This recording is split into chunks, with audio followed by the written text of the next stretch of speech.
Welcome to Season 2 of Healing the Tigress, a podcast of conversations and stories on Asian American Pacific Islander maternal mental health. We are your hosts, Peggy, a perinatal mental health therapist, and Jasmine, a clinical pharmacist who is perinatal mental health certified. As Taiwanese American mothers who lived through postpartum depression and anxiety, we felt like we didn't hear about other AAPI mothers struggling with their mental health in new motherhood. But we knew it couldn't just be us. So we created this podcast because we hope that sharing these stories can start to break the stigma of mental health in our community and help heal the inner tigress in all AAPI parents. Welcome back, everyone. We have been wanting to speak with a birth worker for a while now because we both truly valued our birthing experiences with our doulas.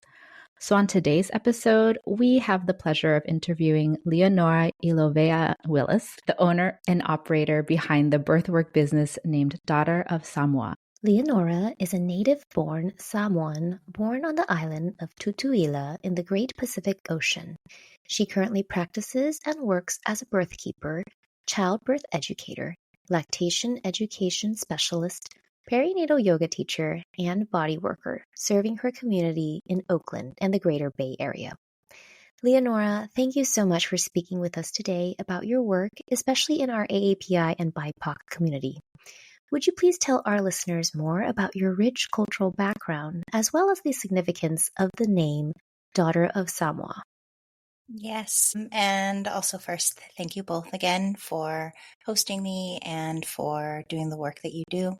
Appreciate being able to work in community in spaces like this with others. The work that I do as a birthkeeper really started with the perinatal yoga teaching and the kind of need that there is for pregnant folks and newly postpartum folks to be able to receive care that helps them to stay strong and fit and balanced in the world that we live in. There are a lot of influences that would deter them from feeling calm and centered and being able to focus on their babies and growing their babies and birthing their babies with strength.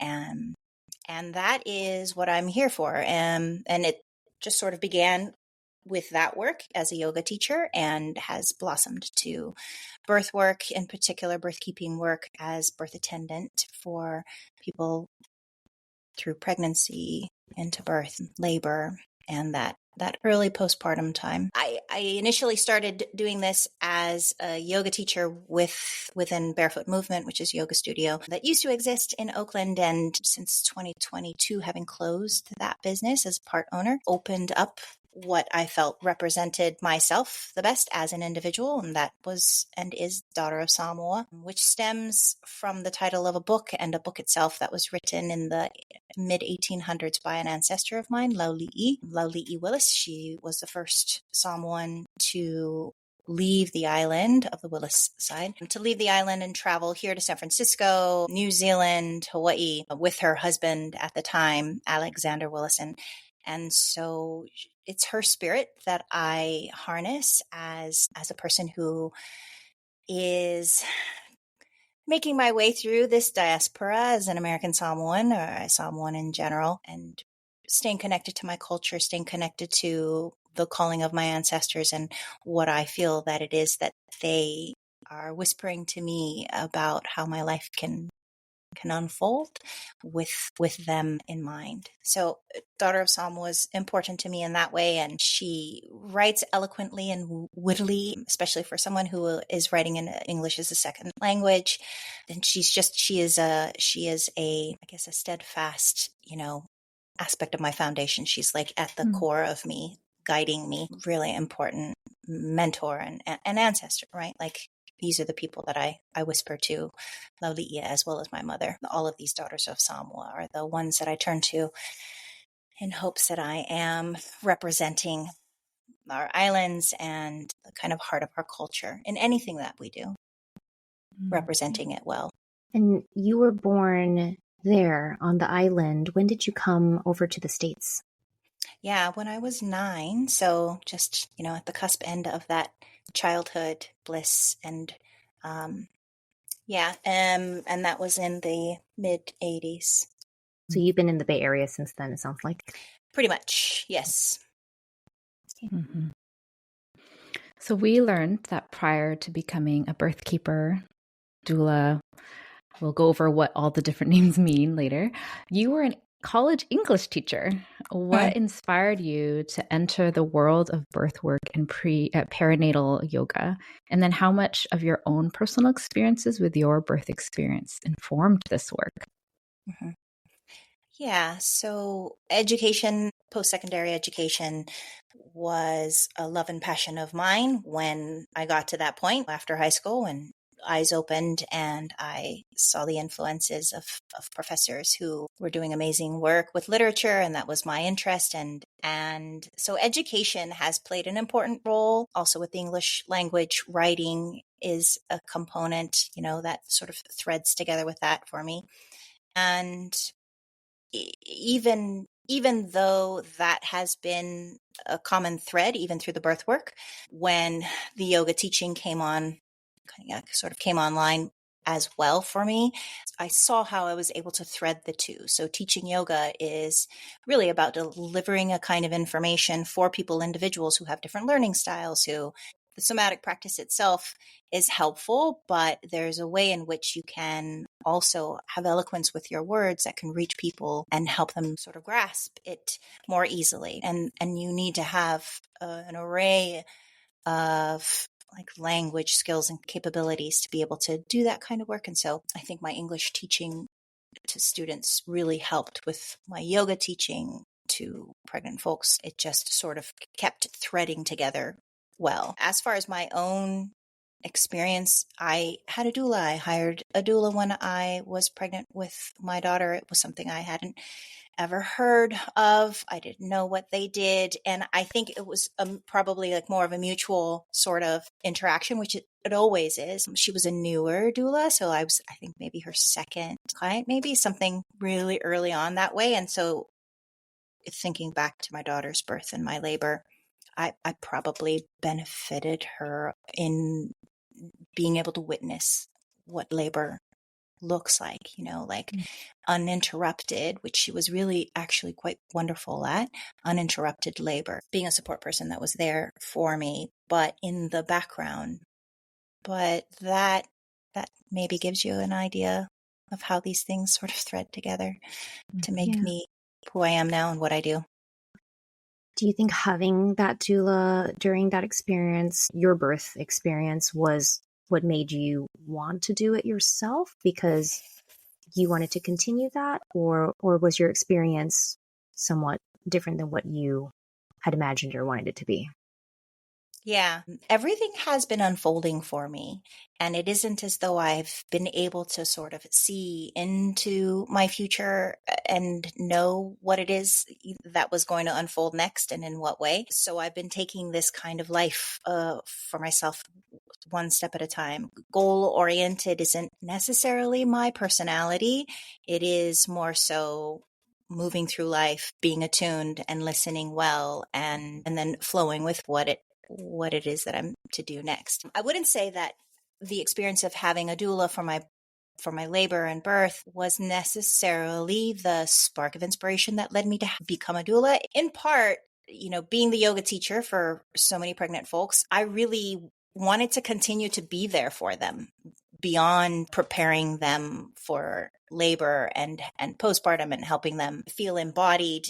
It was really my desire to continue to help them beyond that. They would just go and disappear. And there was an aspect of me really wanting for them to continue to have the kind of experience in labor and postpartum that I was and have been trying to foster within a prenatal yoga class. So it's the thread line that seemed the most appealing to me, or the thing that I needed to be doing.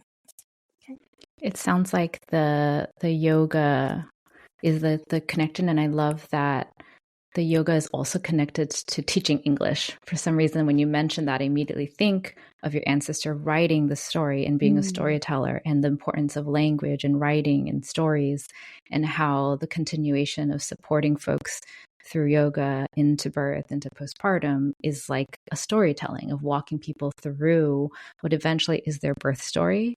So it's really kind of cool to see that connection of you being a descendant of a storyteller and you helping folks tell their story as well in this way. Mm-hmm. Thank you. Yeah, that's beautifully said.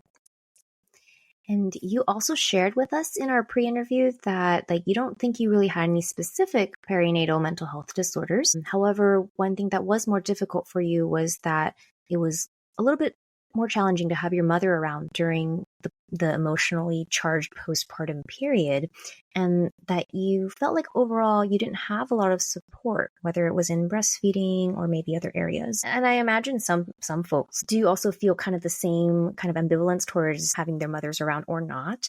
What do you think, though, would have been more helpful during that postpartum period? Or how could you have been supported more so that you didn't feel so many of these strong reactions to the grandparents being around? Mm-hmm. Yeah, I believe that the kind of work that the two of you do and have been doing really points to the importance of being prepared for postpartum as much as we are culturally guided to be prepared for labor and the baby, but the actual care for ourselves is oftentimes overlooked, and for that reason we don't plan for it, and it is hard to know how we are going to feel in that postpartum time.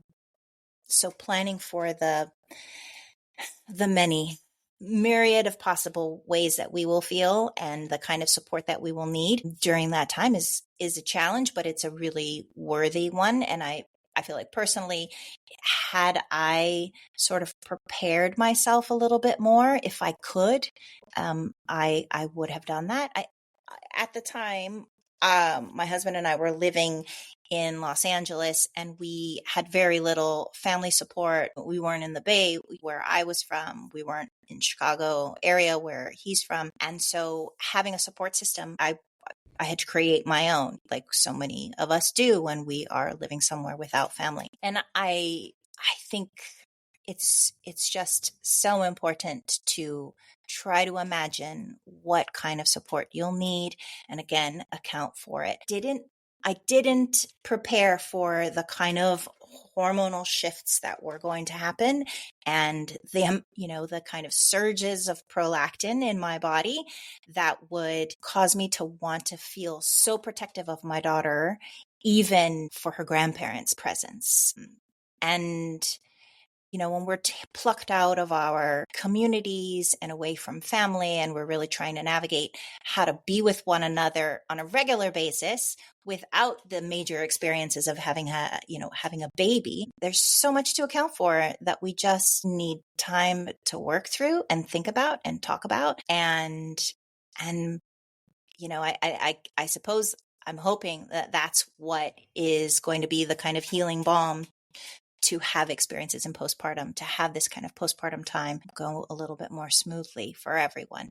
I didn't realize that I would feel that way towards my mom. And again, just shocker of all shocks that would be the case. And the one person who flew from Hawaii to be able to be with me, and be present, like it was a challenge for me to have her there. So, I mean, I feel like the best we can do is plan, and also it's planning in the short term for the moment of, but really we need to be within communities where we have our families present and supported. She was actually with my brother who has 5 children, and she was helping to raise them essentially, right? And that is the kind of scenario I think that ideally all of us are living within, that we have our families close by, that we have our close-knit friends close by, because these are the people that we've grown together with, and that we can kind of foresee the kinds of challenges that we might have in that time, postpartum time, and be able to, work through them a little bit easier, maybe. Yeah, I do a lot of postpartum plans with my pregnant clients in therapy, and there's huge sections about like, who are your people? there's like, who is your birth team, but also who are your people? Who is going to do this? Who's going to do that? And one thing that comes up a lot is recognizing who might be able to, who might trigger it, like these different things. It's so complex web of like, but who are my people? And I feel like nowadays too, there isn't that village, there isn't that community. And so we have to create kind of these chosen family or other types of support that I feel like even the work that you're doing is creating that maybe for people who don't have that support, don't have that family around, and how valuable that is, especially with, as you mentioned, this diaspora. People aren't living so close to so many relatives anymore, and people are all over the place, and being able to provide that support and knowing what kind of support you'll need. Mm-hmm. Yeah, I do feel the like sort of American, like modern day parent. We're so isolated and siloed and living on our own and raised to be independent though, because we value that. And then when it comes to this period, it's almost like we have to go back to our roots, and we don't realize that how important that village, you guys are both talking about, that community is, until maybe you're kind of drowning in it and you're like, wait, hold on, why is this not working? I know, like in my postpartum state, I almost felt kind of like ashamed that my mom would see me in a state that I was so vulnerable and not really rocking motherhood like I thought I should be. And I don't know if that's other things I just had to work through myself, prior to this. But same thing, that just like, I just don't think I planned for that postpartum period. No, like not really knowing what I would need and planning for that. And I do think that having a doula support in the postpartum period is also, especially if you don't have that community, can be really helpful. Yeah, no, I just feel like there is a lot, Jasmine, to what you're saying. And like on the individual relationship basis that we might have with our closest to us, our mothers, our parents, there's a lot of expectation in having been raised by them, and the relationship that we have with them, and the relationship that they had with their parents, and the relationship that their parents had with it. I mean, we're talking about generational trauma. If, for lack of a better word, trauma could just be living in a life and the legacy of generations before us, that I feel like, again, that intricate web, yeah, Peggy, that you're describing, and the unknotting of that is, again, planning for postpartum. Yes, planning for becoming a parent, and really having moments to focus on, what is my relationship with my own mother? What is my relationship to motherhood? What's my perception of her relationship to motherhood? Because had I sort of thought about all of that, which is a whole lot to think about when you're trying to grow your family and just become a mom, but that is the kind of deep work that we could do that can, one, help us to unravel whatever sort of limitations and boundaries that we might be experiencing for ourselves in our own lives emotionally, and then with our families, with our parents. And then this is the kind of generational healing that I feel like every word that is coming out of my mouth is referring back to. What you're describing sounds a lot like the work that I do in therapy with my clients. And the most important part is that cultural congruent part of it, of like understanding that we're not just becoming parents in a silo. We are doing this in the context of the people before us, our parents, the generational pieces. And when I think about a cultural congruence in therapy, and I remember that term specifically from Dr. Kalena Lanuza from last season, but I've recently been hearing this term of decolonizing therapy, which in the space that is not having to fit to these Western ideals of how you provide therapy that are really not taking into context the different cultural aspects, and how that doesn't always work for either people of color or immigrants or refugees or whatever it may be. And so I'm curious about your training in what you described as traditional and indigenous birth support care, and how you see that is different from westernized medical model childbirth experiences, and specifically why you see it is important for the space to exist for many birthing people. I feel as though I'm just on the cusp of understanding, or beginning to even grapple with. As a Samoan, I feel as though the way in which I am indicates what it means to be a Samoan and what it means to practice this kind of work culturally, because this is the kind of work that I'm doing. In everything that I have done, I am hoping that I am and have been practicing cultural congruence in representing my culture, my Samoanness. Traditional practices in this kind of birth work for me has meant receiving training from indigenous people who practice on this continent. Because I am far away from Samoa and have been for decades, the kind of instruction and mentorship that I've been able to, or menteeship that I've been able to receive, has come from birth workers and birthkeepers who practice their own kind of indigenous birth work here. Again, Tema Mercado is a birthkeeper and midwife in the San Diego area, and she has been a profound influence on me and on the kind of work that I do. She's taught me a lot about bodywork for postpartum, using the rebozo for that kind of care, womb massage that so intuitively kind of parallels and matches up with my own kind of body work that I do for folks in postpartum, and body reading that I do for my pregnant folks in prenatal yoga classes. So that every bit of my experience leading up to the moment that I am viewed with a person I'm, responsible for caring for, has prepared me for meeting them in that way. And when I think of what's the opposite of that, we're talking about Western modes of medicine. We're talking about providing care for pregnant folks that includes ultrasounds, maybe as opposed to feeling the belly or seeing the belly and becoming very familiar with what bellies look like. In my prenatal classes, I can look at students' bellies and see positioning. And then second layer is like feeling the belly to palpate and get a second layer of understanding of where the babies are positioned. But every bit of my learning leading up to this moment is culturally congruent, because that is what I'm choosing to focus on in the kind of care that I provide. I'm not an OB.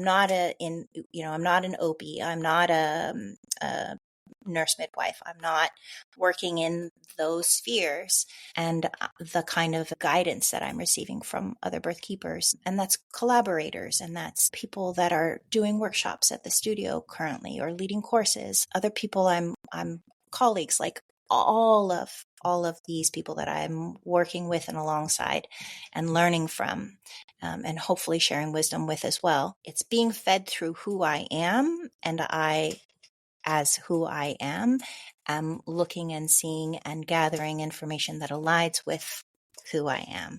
So as far as a definition of whether or not that's traditional, and these are the terms of the day currently, and this is what we're using: birth keepers maybe versus doulas, birth attendants maybe versus doulas. But traditional birthkeeping is hopefully being held carefully in the hands of Indigenous people who are doing this kind of work, who are tapping into wisdom from their elders, and sharing and keeping this wisdom with one another in a kind of careful manner.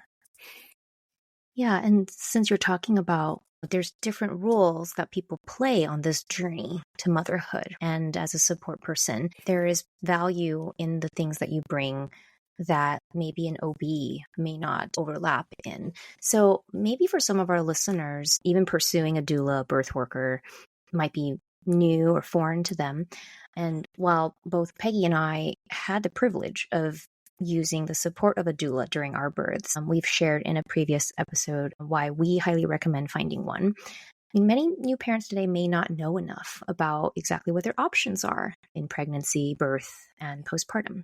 So maybe for those who don't know, can you give us a little bit of a breakdown? What exactly is like a doula, or what is a midwife? And how are these different from like your OB-GYN doctor? So the term doula in and of itself has its roots in Greek language, and the etymology of that word is actually female. The definition and etymology is female servant, and servant being actually akin to the word slave. So the word doula has its roots in that kind of etymology. And this was a female attendant, often a slave, supporting, working for, and with, more working for, loose term there, for a woman of higher class.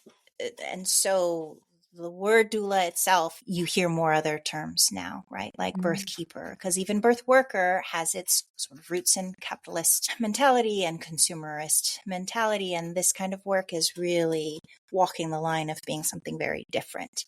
And it doesn't even necessarily have to walk that line. It can be like, this is the work of an auntie. This is a work of like that family members would more so do. And the term doula really shifts it. So etymologically, yes, that word can mean that. We use it more commonly to refer to like birth doulas, postpartum doulas, and these people do the work of helping families prepare for labor throughout pregnancy. Could be as early as 8 weeks. It could be, somewhere around the 20-week mark, which is oftentimes when people may start to look for birth support, birth attendance, and maybe start to begin like at the halfway point. People are like, okay, we need to start preparing and planning for this, and then hiring doulas for that purpose. And it can be, at least personally, I meet with my clients up to 6 times prenatally, a couple of hours for each of those sessions. We're trying to cover a whole lot of information in what will maybe never be enough time, but it at least helps people feel more prepared and gives them a good stepping forward point for finding out more and getting more support in the event that is what they need. So prenatally, there's an element of childbirth education that's very helpful, and preparing for postpartum, as you both have kind of discussed as being very important, and we all know it. So there's elements of that, childbirth ed and preparation, and then a birth doula will attend your birth. This will be the person who will come to you when you are laboring at home and then help in transition to a hospital or a birth center, or perhaps it's a home birth, and be a birth attendant, helping you with comfort measures, with emotional support, hands-on, emotional support, all like supporting the pregnant person in labor up until the baby's born. And that could be anywhere from 6 hours to 38, 42. And so these birth doulas do a lot, do a lot of care for their clients during labor. And then in postpartum, it really depends. Sometimes people will at least have a couple of visits, in that postpartum time for birth doulas to process labor and how that went, and to, help their clients and the people that they're caring for feel empowered and knowledgeable. Postpartum doulas do typically have a different function, and that can vary. There are night nurses who will sleep in your home in a separate room, bring you the baby for feedings if you're breastfeeding, and essentially try to maximize the amount of sleep that you get. And when people are able to prioritize that because they know that that's something that's important for them, night nurses, night doulas are really clutch for helping them to maintain some sanity for themselves. Sleep deprivation is probably a major cause for a whole string of other challenges that can follow. And postpartum doulas can be doing other kinds of like household duties that are helpful. Prepare meals, like clean house, just keep a little bit more, again, sanity and organization in the home with laundry and dishes, that kind of thing. And again, you can really kind of think back to who would be doing this kind of work if we were in a community of our families. It's all of the kind of work that's needed, and we have doulas to help us to do that. So doulas covering a huge ground in what can be done to help support families during this time. Midwives receive much more additional training than birth doulas, birth attendants, postpartum doulas, and that is in the care of pregnant folks throughout, as well as the birth of their children. So we could put it akin to OB doctors, I suppose, although I don't like to do this. But midwives have existed since the beginning of time. They have been the caregivers, care providers for pregnant folks. They catch your baby. They help you with any kinds of complications that might come up and arise along that path. And they are then the care providers of these newborns. That just doesn't even scratch the surface for what midwives do and who midwives are. And in terms of midwifery, there's different kinds of licensure. There are certified nurse midwives who mostly work within the hospital. And this is our system here in the United States, at least. Functions perhaps slightly differently in different nations. There's licensed midwives, there's professional midwives. And these are midwives who maybe more so support their folks and families in home births, and even midwives in training and studying under different pathways towards midwifery is a fascinating subject matter too, because there are different paths that you can take to becoming a midwife. I think that's helpful because I think people automatically think, okay, I'm pregnant, I have an OB, my OB delivers the baby. That's it. We're done. And when I talk to some clients about like, who's your birth team? And some that do use the support of a doula or birthkeeper, which I love because it feels like they're the keepers of this gate into this world, which I think is so powerful. Language matters. But it's just so interesting because people really have this one idea. And even in traditional hospital medical system, you don't even guarantee that your OB is going to deliver your baby. And so there's just some things that a lot of pregnant folks don't even know about either. And there's just so much of that missing. But then as you were describing the work of a birthkeeper doula, I kept thinking, why isn't this the standard of care? Why isn't this something that everyone has from pregnancy into postpartum, to be able to have something like a night nurse, to have someone preparing meals for you? Why is this something that people have to choose to receive if they don't have the family to do that? It would be great if this is just what we have for everybody. Agreed. We can think of multitude of reasons why that isn't the case, but agreed. Pretty sure I didn't see the OB during my childbirth delivery, like at the very end, maybe what they like popped in, like, okay, everything good. And most of it was the midwife and also my doula, like around me, like for the most of the work, right? And so when people are like, oh, I don't need a person, I have my doctor, or like we should know how to birth babies, right? We've been doing this for years and millennial and eons. But in hindsight, I'm so glad I had a person there that actually like knew my goals and what I wanted and what I didn't want, and was able to speak for me when I didn't know what was going on, and to help me feel more calm that like everything was under control, or if not, we would figure it out together. So I do think there's a lot of value in having somebody like that with you. Yeah, most definitely. Yeah, and because we're kind of growing up in a culture that separates us from really understanding how these things happen. We're not seeing births from, by our elders, siblings, sisters, mother, even, we're not witnessing that. We're not present for this rite of passage, essentially. And we just don't have any idea and don't know what our options are. So most definitely having some guidance with a birthkeeper and a doula and present is really tantamount important. Just the understanding that a hospital birth isn't the only, like going to a hospital and having your baby. Like we've only been doing that for the last 100 years in comparison to how long we've been in existence. So like that's a system that needs help navigating, most definitely, because it's still on its rise for figuring out what and how it is. And with birth in particular, it's sort of like a physiologic process that's a rite of passage and, a beautiful kind of growing of your family moment that's brought into a system and an institution that has very differing perspectives in terms of how things should go. Like that it's conflicting, to say the least. And yes, of course, having somebody who can help navigate that. And I get it. Expense is like something that people find as a sort of burden and a challenge to overcome. But again, why isn't this something that we provide for everyone?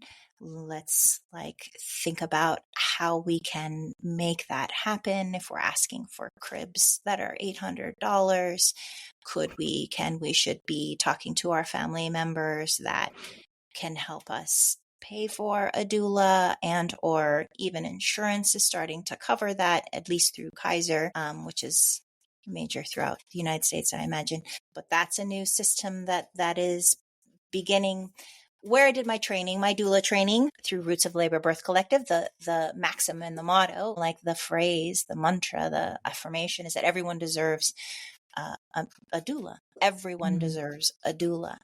And the kind of training that I received there is that this is sacred work. And that's the crux of, that's the, na'au is the Hawaiian word. And in Sanskrit, it's gata, that your gut and your instinct tells you how to operate from. And as a child of the diaspora, you can see I don't even know the Samoan word for that. So got some work to do. But it covers everything. This work covers everything. This is how we bring our children into the world. And we need to be thinking about how we want to do that. We need to be thinking about who we want there, and those people being there, if we want them there, like the unknown OB who may stop in, maybe, then it's the midwives whom we don't know. These are the people who are helping us to bring our children into the world. So yeah, the team, who is your team, being able to choose who that is of tantamount importance, and feeling held by each and every one of them. This is the welcome into the world that you're giving your child. And the way that we are born this is our first experience to all things. So as parents, we're shaping that experience for our children. And as we care for ourselves, we need to be actively thinking about how we want to shape that for them. That gave me chills. Just the way of conceptualizing how it's not just about the birth, but it's your child's first experience in this world. And it's interesting, as you mentioned, systems, because my next question kind of touches on that. And so if you want to expand on that, I'll go ahead and ask it anyways, because last season we interviewed Dr. Kalena Lanuza from Mana Mental Health. And we were, trying to really focus on certain disparities that we see specifically among Native Hawaiian Pacific Islander when it comes to prenatal care, perinatal care. And so the statistic that we shared last season was that Native Hawaiian Pacific Islander women were 4.6 times more likely to receive late or no prenatal care compared to their white counterparts. And that statistics also show that Native Hawaiian Pacific Islander women also have higher rates of preterm births or low birth weight. You kind of mentioned that in your birth story as well. And what do you think? I know that you talked a little bit about what we probably need to change, but if you want to add to that, what do you think needs to change at a systemic level to better support not just this community? We also know rates of, when it comes to Black maternal health as well, and just BIPOC community in general, we see that there is this disparity. What do you think needs to change at a systemic level so that the needs of pregnant people and their birth needs are met? Yeah. The means for which these communities and these people are able to garner a living wage, and not just a living wage, but a wage that allows for them to thrive within whichever community they live, whether it's in their own homeland or out in the diaspora of which is where most, right, if not all of us are living and experiencing. So I would say that prioritizing communities of color, people of color, living a life that acknowledges their financial needs, giving a living wage. That's the dream that we were promised, and why we're all here. And why we've gone through various education institutions in order to receive that for ourselves. So that would be, and whether or not, again, like everyone deserves a doula, everyone deserves healthcare, free healthcare that is culturally responsive to their communities.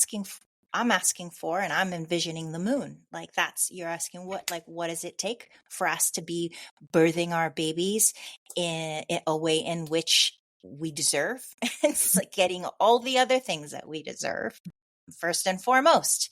And then our communities can thrive. Like this is the problem. This is probably the number one problem. Dr. Kalenas is giving us the statistics about what's happening, and it is for lack of representation, for lack of care for our own community. So on a structural, institutional level, it's acknowledging what people need based on who they are and providing it for them. I know there's no easy answer to that question, and most of the time we are asking for the moon. What does it take to get enough paid parental leave for? Can we have a year at least? Right? Why can other countries have that? Mm-hmm. Right? And we want mental health to be better for our moms, and that's one step, but that's like pulling teeth. We can't even agree on state by state how much paid leave parents can get. So I realize that was a difficult question, but we just like to hear kind of what our guests envision. If you were able to have the moon, what would you have? And I'm going to pivot a little bit. In an earlier episode we published last month with a queer mother, our guest Elise Ruiz-Home mentioned to us how it can be difficult to speak up and question and your providers and ask for things, for your needs in the area of women's health. As somebody who is part of a minority group or being a person of color, and we supposedly think the medical professionals are supposed to be the experts and they're supposed to know. And yet, I feel like women in these groups often need the most help and support, as we can sort of see from this mortality data, mental health data. Then what would you tell moms of color that maybe they can do now to set themselves up for success in pregnancy, labor, birth, postpartum, given we know what we know about the mortality data, or just that it's hard to get their needs met? What can they do? Yeah. I mean, when you're figuring out whether or not you are ready to grow your family, even before becoming pregnant, considering learning about pregnancy, learning about where one yourself and more specifically can have your baby, what that looks like. We plan so much for other events, other important events in our lives. Like we all use the example of a wedding, and that one day, all of our resources, all of our attention, our, faculties going to planning a party. Like put some time and thought into planning how you're going to have your baby and with whom. I think this looks like care from a care provider that you trust and that you feel comfortable with, and that also who can usher you through to perhaps another care provider to actually have the baby with. But preparing yourself and making a decision for where you and with whom you want to have this baby is going to dictate your prenatal care, is going to dictate your postpartum care. And if it's in a hospital, setting yourself up as much as you can with lactation consultants after the fact. It's really creating this kind of community for yourself within your care, like with the focus of care providers. I have a hard time seeing how one would do that within a hospital institutional setting, because there's so many different little individual pieces, but and I see the hub of that kind of scenario happening a little more easily in looking for and speaking to and interviewing with a midwife. And then my mindset is still like so much on the home birth, because this institution that is proving not to care for us in ways in which we absolutely need them to, like hospital systems, that hospital institution isn't doing that. But if it can, I'd say start figuring out how it's going to work for you in that way. And in general, preparing your team. It takes so much. And I used to like sort of look at people who wouldn't be pregnant, but who were thinking about getting pregnant and the time that they would get pregnant and trying to prepare for it. And I was like, wow, like that's, whoa, you're just so ahead of the game. And now you ask this question. I'm like, yeah, no, get started now, get started early, because it's so important, one, but also there's so much to navigate and figure out and work through emotionally, financially, like there's just so much. So it seems almost insurmountable, the amount of like preparation and work that has to be done. But on the other end of things, it can be a smoother experience, and one with like joy and love. You get to focus on all those things because you've got everything else in place, or to the degree that you can, because the unaccountable will happen. And hopefully you've kind of, again, prepared for that.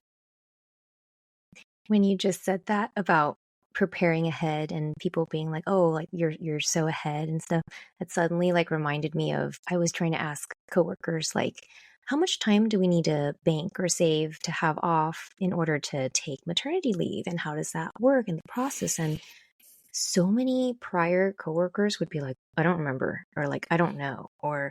And when I asked the managers, like they couldn't give me a straight answer.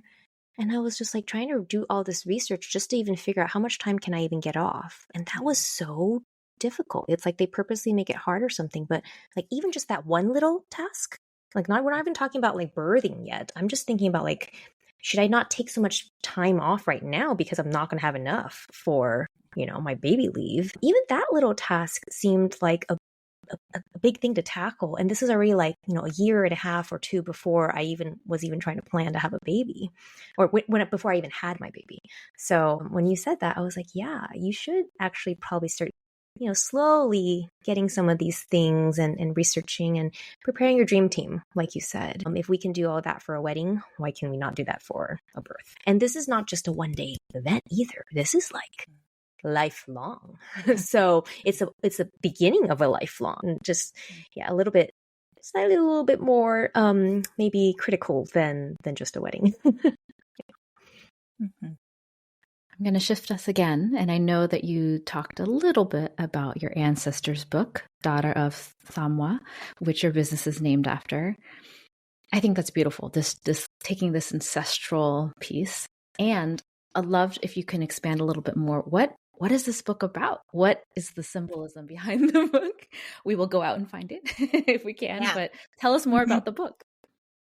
Lauli'i wrote the book as reflections of her life in Samoa and Samoan culture, meant to be shared with the people who are asking her to do it, which is largely people in her travels that she met. So like in San Francisco, which is where it was published. The book was published here I'm in Oakland, here in San Francisco. And so she writes about the life and times and experiences and religious beliefs. She starts the book out with a chapter on war, which is the kind of civil unrest that's going on in Samoa at the time. She's writing it that she's reflecting back as a child. And that was the sort of the launching point for why also she wrote the book. And so during the war that was happening, there were two warring factions, both Samoan on the island of Upolu, and one more so in the capital in Apia, and another outside of the capital. But they're at war with one another, and in sort of typical fashion, as you would imagine, there were French, there were German, Samoa, independent Samoa, the nation has been colonized and the territory of various countries through its history, New Zealand also being one for a spell, and now it's independent. So it always benefits outsiders that the indigenous people of the location are warring with one another. So a French gentleman was feeding one side of the war muskets and, weaponry, and empowering them to push people off the land. And then he would go and and take over the space. So this is really like, that's just the first chapter and the why of her writing this book. One, to share, and also the proceeds of which she wished to use to regain the land that was lost of her family and others. But it's a real land back for her family and for Indigenous Samoans. So she shares her culture in this way and throughout this book and her travels, and it describes things like taking the ferry from San Francisco, where she was living at the time, over to Alameda to meet with a friend for tea. And so to see her husband, Alexander Willis, also worked on the first build of the Cliff House.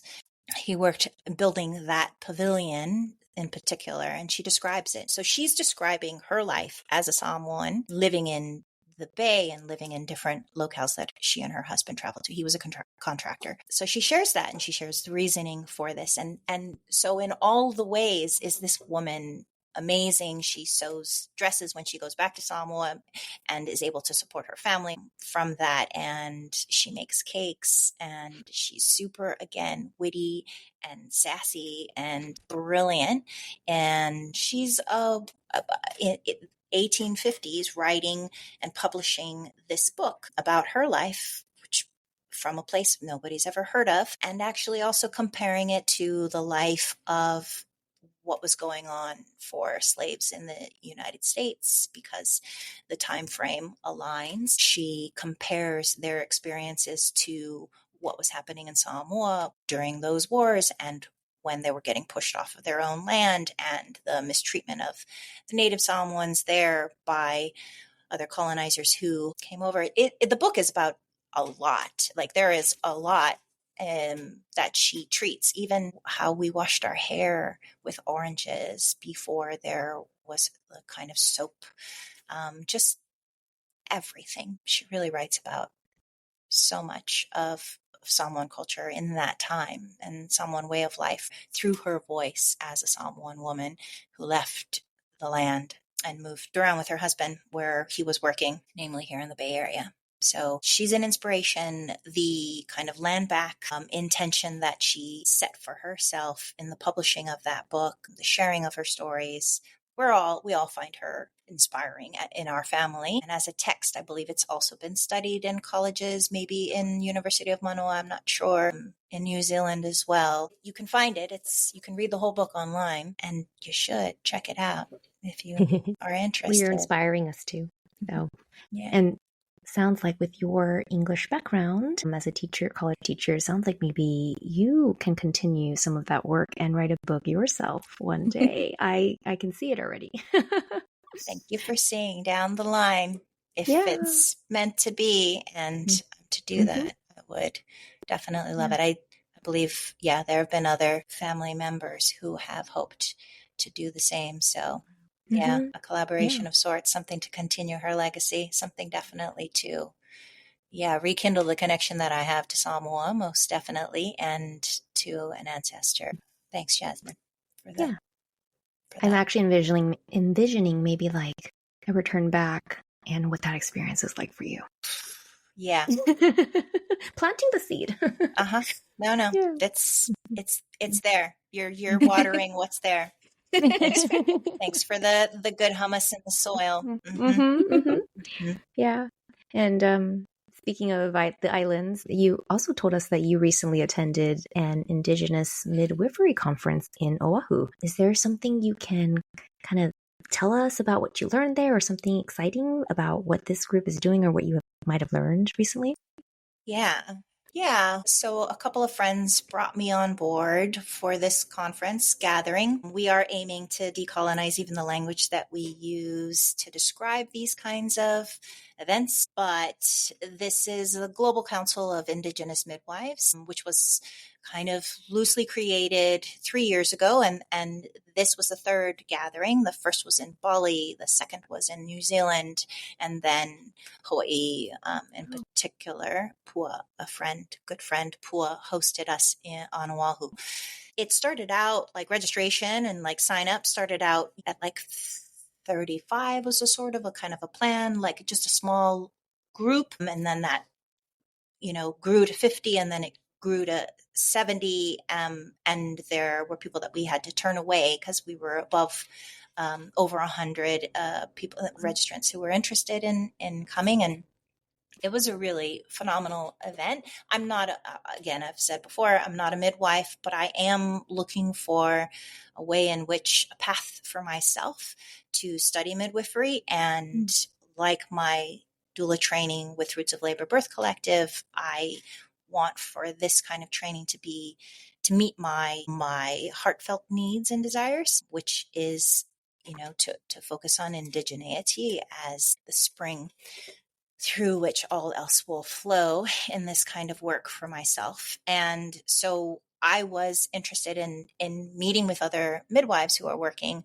indigenously on their own native lands. And so we had people from Alaska, really far into the Arctic, also Canada, down the line of the Pacific. There was definitely a kind of like draw for of all of us being along the line of the Pacific, even into the Pacific Islands. So Samoa, we had a small contingency, but we were there, as well as Aotearoa or New Zealand. And so those were the general participants. We also had one Indigenous midwife in training from Pakistan.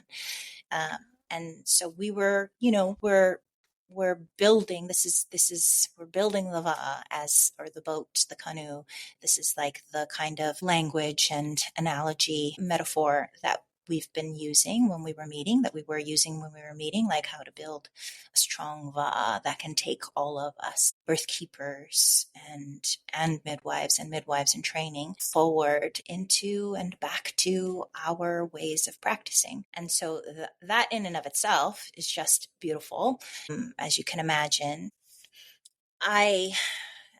I've been, again, looking for a way to study this with someone or within maybe an institution in Aotearoa or even Seattle. Like there are other programs for midwives who wish to focus on indigeneity as their crux, as their hub. So that's why I went, and it was much more than I could have imagined. Our host, Pua, was beyond, like I'll get emotional if I start to remember all that happened and all, but we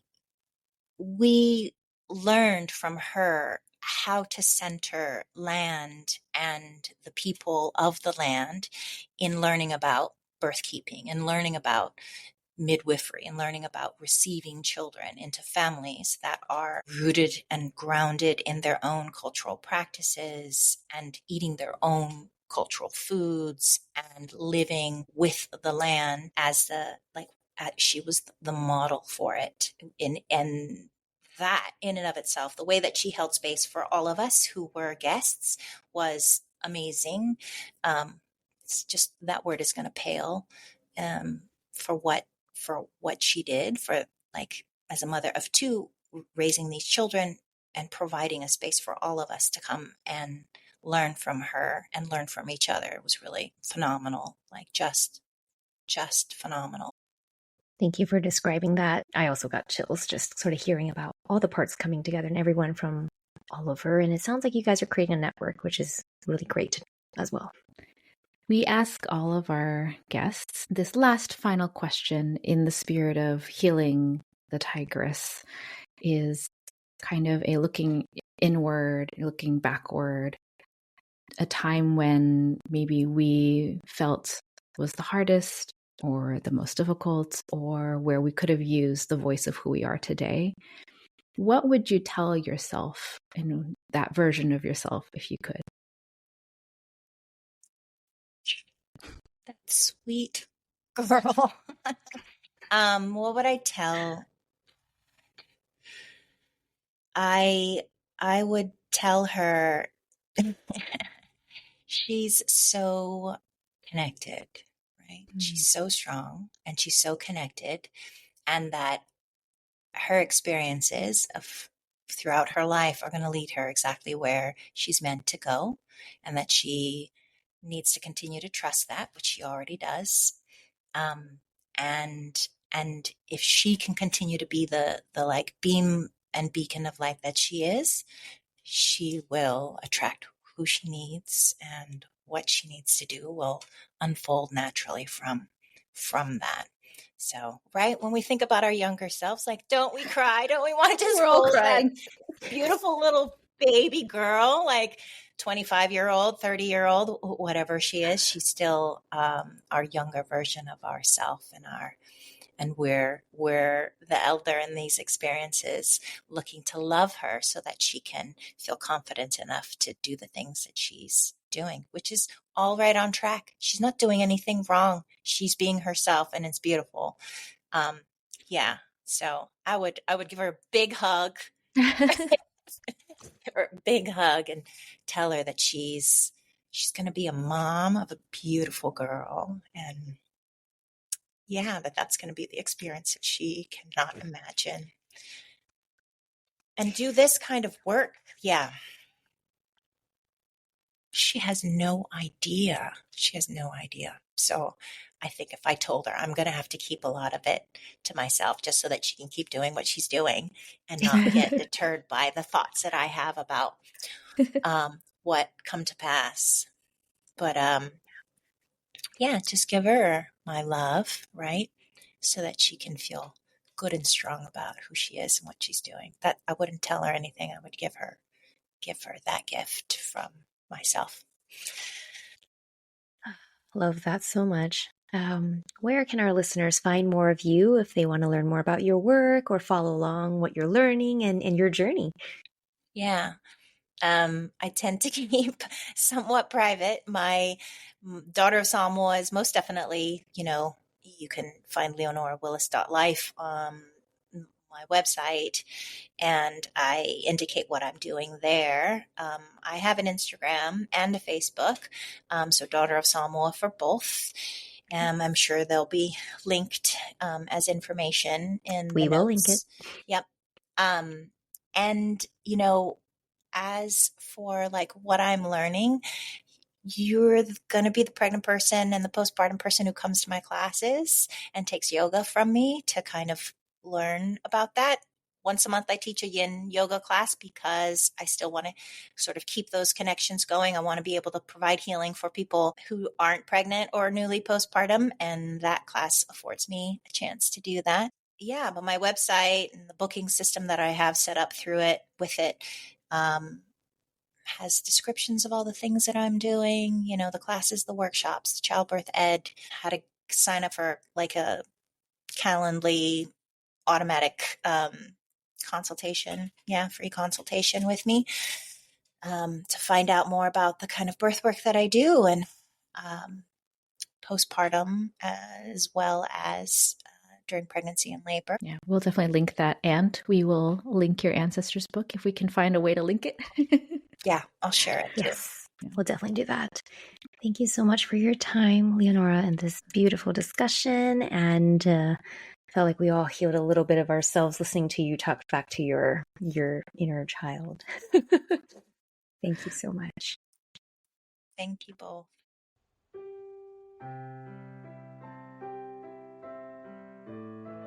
Thank you for tuning in to this episode of Healing the Tigress. The more we share these stories, the more we can help other AAPI mothers and partners. If you enjoyed this episode and would like to keep supporting this mission, please hit the subscribe button to the show and take a few seconds to leave a rating. An extra big thanks if you would also leave a review to boost our show visibility and help other AAPI folks find us. You can also follow us on Instagram at Healing the Tigress, or even better, check out our Patreon at patreon.com/healingthetigress-podcast to support us more. Inside the Patreon, we will be offering more bonus episodes, sneak peeks, and a community for you to help shape our podcast too. Thanks for being here. Healing the Tigress is produced and edited by Peggy and Jasmine. Music for this show is remixed by Dr. Tony Huynh of Tony Mixes. Our intro music is a cover of You and Me by Z Avi, played by our co-host Peggy. Our outro music is a cover of Green Island Serenade, played by Jasmine's sister. Cover art design is by Dr. Angela Chung.